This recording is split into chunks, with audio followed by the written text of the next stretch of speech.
ನಮಸ್ಕಾರ ವಿದ್ಯಾರ್ಥಿಗಳೇ, ವಿಶಾಲ ಜ್ಞಾನ ಕನ್ನಡ ಯೂಟ್ಯೂಬ್ ಚಾನಲ್ಗೆ ಸ್ವಾಗತ ಅಂತ ಹೇಳ್ತಾ ಇವತ್ತಿನ ವಿಡಿಯೋದಲ್ಲಿ ಸೆಕೆಂಡ್ PUC ವಾರ್ಷಿಕ ಪರೀಕ್ಷೆ ಮೊದಲನೇ ಒಂದು ವಾರ್ಷಿಕ ಪರೀಕ್ಷೆಯ ಮೌಲ್ಯಮಾಪನ ಯಾವ ರೀತಿಯಾಗಿರುತ್ತೆ, 2023ಕ್ಕೆ ಹೋಲಿಸಿದ 2024ರಲ್ಲಿ ಏನಾದರೂ ಚೇಂಜಸ್ ಇರುತ್ತಾ, ಹಾಗೂ ಏನಾದರೂ ಒಂದು ಚೇಂಜನ್ನು ಮಾಡ್ತಾರಾ ಇವ್ಯಾಲ್ಯೂಷನ್ ಬಗ್ಗೆ ಹಾಗೂ ರಿಸಲ್ಟ್ನ ಬಗ್ಗೆ ಒಂದು ಅಪ್ಡೇಟ್ ಇರುವಂಥದ್ದು.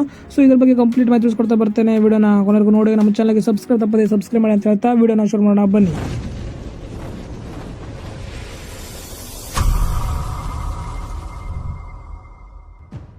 ಸೆಕೆಂಡ್ PUC 2024 ಇವ್ಯಾಲ್ಯೂಷನ್ ಅನ್ನು ಇನ್ನೆರಡು 3 ದಿನಗಳಲ್ಲಿ ನಡೆಸ್ತೇವೆ ಅಂತಿರುವಂಥದ್ದು.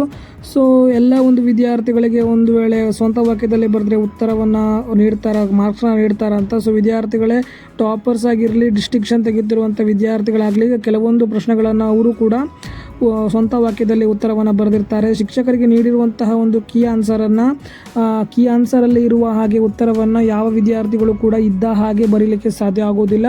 ಸಾಧ್ಯ ಆದರೂ ಕೆಲವೊಂದು ಬೆರಳೆಣಿಕೆಗಳಷ್ಟು ವಿದ್ಯಾರ್ಥಿಗಳು ಮಾತ್ರ ಹಾಗೆ ಬರೀಬಹುದು. ಎಲ್ಲ ವಿದ್ಯಾರ್ಥಿಗಳು ಆಲ್ಮೋಸ್ಟ್ ರಿಲೇಟೆಡ್ ಆಗಿ ಬರೆದಿರ್ತಾರೆ. ಆದರೆ ಅವರು ಬರೆದಿರುವಂತಹ ಒಂದು ಉತ್ತರ ಆನ್ಸರ್ಗಳನ್ನು ಅಂದರೆ ಕೀವರ್ಡ್ಗಳನ್ನು ಅದರಲ್ಲಿ ಇನ್ವಾಲ್ವ್ ಮಾಡಿದರೆ ಮಾತ್ರ ಅವರು ಹಲವಾರು ವಿದ್ಯಾರ್ಥಿಗಳು ಪಾಸ್ ಆಗುವಂಥ ಚಾನ್ಸಸ್ ಇರುತ್ತೆ.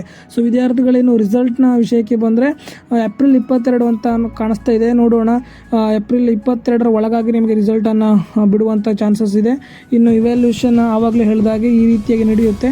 ಯಾವುದೇ ರೀತಿ ವಿದ್ಯಾರ್ಥಿಗಳು ಭಯಪಡುವಂಥ ಅವಶ್ಯಕತೆ ಏನಿಲ್ಲ. ಸಾಕಷ್ಟು ವಿದ್ಯಾರ್ಥಿಗಳು ಪಾಸ್ ಆಗ್ತೀರಾ ಹೊಸ ರೂಲ್ಸ್ ಇರುವುದರಿಂದ. ಇದು ಇವತ್ತಿನ ಒಂದು ವಿಡಿಯೋ ಆಗುತ್ತೆ. ನಮ್ಮ ಚಾನಲ್ಗೆ ಮೊದಲ ಬಾರಿ ವಿಸಿಟ್ ಮಾಡ್ತಿರುವಂಥ ತಪ್ಪದೆ ಸಬ್ಸ್ಕ್ರೈಬ್ ಮಾಡ್ಕೊಳ್ಳಿ ಅಂತ ಹೇಳಿ ಮುಂದಿನ ವಿಡಿಯೋದಲ್ಲಿ ಮತ್ತೆ ಸಿಗೋಣ. ಜೈ ಹಿಂದ್, ಒಂದೇ ಮಾತ್ರ.